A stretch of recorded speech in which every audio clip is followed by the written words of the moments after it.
Chief justice Islamabad high court justice Aamir Farooq भी bill आखिर cipher case में इमरान खान के हक़ में बोलने पर मजबूर हो गए। वो कौन सी मजबूरी है जिसने आमिर फ़ारूक साहब को सच बोलने पे मजबूर किया?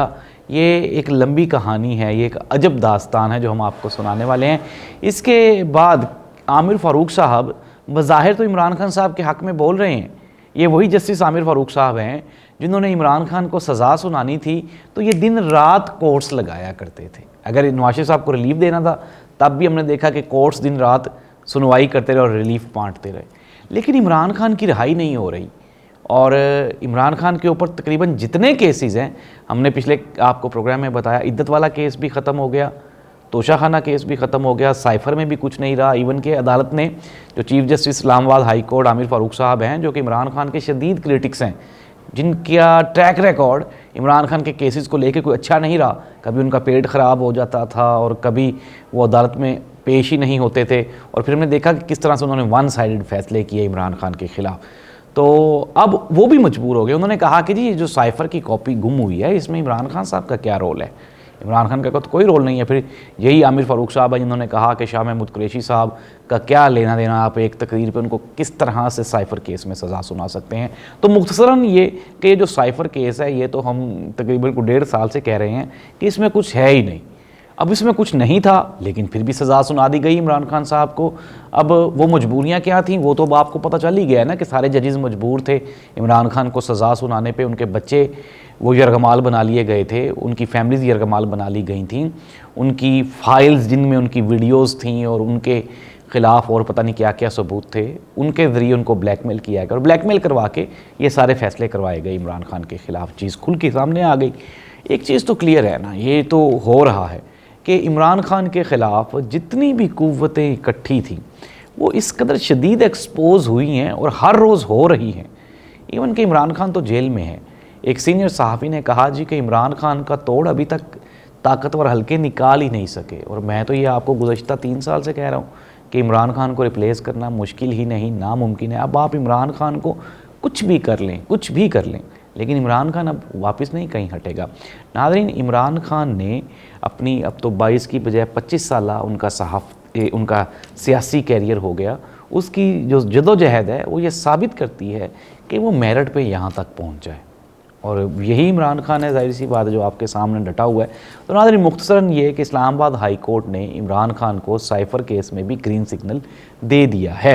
अब ज़ाहिर सी बात है, अब हिले बहाने किए जा रहे हैं कि किसी न किसी तरह से इमरान खान की जो बेल्स हैं, इमरान खान की ज़मानत, उसको डिले किया जाए। इमरान खान की पार्टी की जानिब से भी सुस्त रवि का मुज़ाहरा किया जा रहा है। हालाँकि आप देखें तो पाकिस्तान के जितने भी टॉप लेवल के कानूनदान हैं, चाहे वो अली ज़फ़र साहब हों, चाहे वो खोसा साहब हों, चाहे वो हामिद खान साहब हों, वो सारे के सारे, इवन के बैरिस्टर गौहर भी, ये सारे क्या हैं? ये सारे के सारे कानूनदान हैं और पाकिस्तान के नामवर कानूनदान हैं।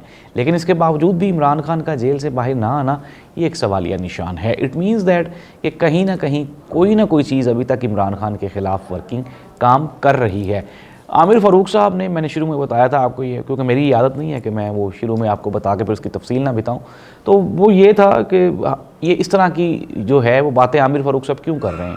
और ज़ाहिर सी बात है ये चीज़ों को बैलेंस करने के लिए कर रहे हैं, क्योंकि इन्होंने जिस तरह से पहले चीज़ों को गलत किया है, ख़राब किया है, अब उसको ठीक करने के लिए कुछ ना कुछ तो आपको बैलेंस करना पड़ता है। अदरवाइज़ कोई ये नहीं हुआ क्योंकि मौजज़ा हो गया और हमारी जजों में या हमारे जजेस या अदालतों में कोई ईमान की नई रूह फूंक दी गई है। ये वही वाले जजेस हैं जो पहले गलत फैसले करते रहे हैं, और अब देखना ये होगा आया कि ये जो ढोंग रचाया जा रहा है ये कितना लंबा चलता है। मरियम नवाज़ साहिबा ने 4 रुपये रोटी सस्ती की, वफाकी हुकूमत ने 4 रुपये पेट्रोल महंगा कर दिया, और वो 4 रुपये जो रोटी सस्ती की गई है वो रोटी का अगर हम साइज़ देखें तो वो बिल्कुल भी इस काबिल ही नहीं है कि आप वो रोटी खा सकें। तो मजबूरन वही 20 रुपये की रोटी मिल रही है मार्केट से।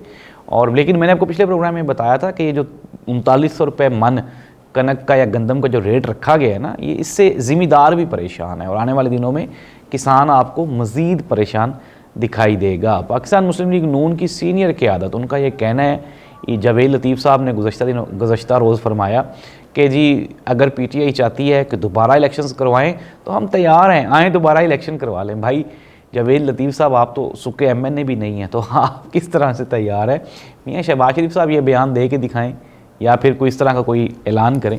लेकिन जावेद लतीफ़ साहब की एक बात बिल्कुल दुरुस्त है, उन्होंने कहा जी कि अगर दोबारा इलेक्शंस होंगे तो क्या PTI उनके नताइज को तस्लीम कर लेगी? जब तक इस्लाहात नहीं हो जाती तब तक तो इलेक्शन करवाने का फ़ायदा ही कोई नहीं। और मैं भी इस बात से बिल्कुल मुत्तफ़िक हूँ। 21 अप्रैल को यानी कि संडे वाले दिन ज़मनी इंतखाबात होने जा रहे हैं। अब देखना ये होगा कि इन ज़मनी इंतखाबात में अमूमन होता यही है कि खैर अगर हम बात कर लें ये जो गुज़श्ता इलेक्शन से, उसमें भी जो मौजूदा हुकूमती पार्टी हैं वो तो इलेक्शन हार गई थी, PTI जीती, तो ज़मनी इंतखाबात में कोई नताइज उससे मुख्तलिफ नहीं होंगे। और कई सीट्स ऐसी हैं जहाँ पे मुस्लिम लीग नून को उनके जो MNAs हैं उनको हटा दिया जाएगा और नए लोगों को सामने लाया जाएगा। शायद हो सकता है PTI से भी कुछ सीट्स वापस ले ली जाएँ, क्योंकि जाहिर सी बात है बिलाखिर इस्टेब्लिशमेंट की मर्ज़ी चलती है। कुछ लोग ऐसे हैं जो कि इस्टेब्लिशमेंट की बात मान गए, वो किसी भी सियासी जमात से हों तो वो इक़्तिदार में आ जाते हैं। जो नहीं मानते वो फिर ज़ाहिर सी बात है उनके लिए इक़्तिदार में आना नामुमकिन सा दिखाई देते हैं। तो 21 अप्रैल को ज़िमनी इंतखाबात हैं। अब देखना ये होगा कि पार्टी पोजीशन क्या होती है, लेकिन चूँकि मौजूदा हुकूमत 2 अक्सरियत लेके बैठ गई है, वो 6-7 जमातें मिली हैं और उन्होंने मखसूस नशिस्तें भी पाकिस्तान तहरीक इंसाफ को नहीं दी, तो इस तरह से वो मजबूत पोजीशन में है। जिस तरह से कल एक नून लीग के सीनियर सियासतदान ने कहा, उन्होंने कहा जी कि PTI किस तरह से गवर्नमेंट ख़त्म कर सकती है, हम तो 2 अक्सरियत में हैं।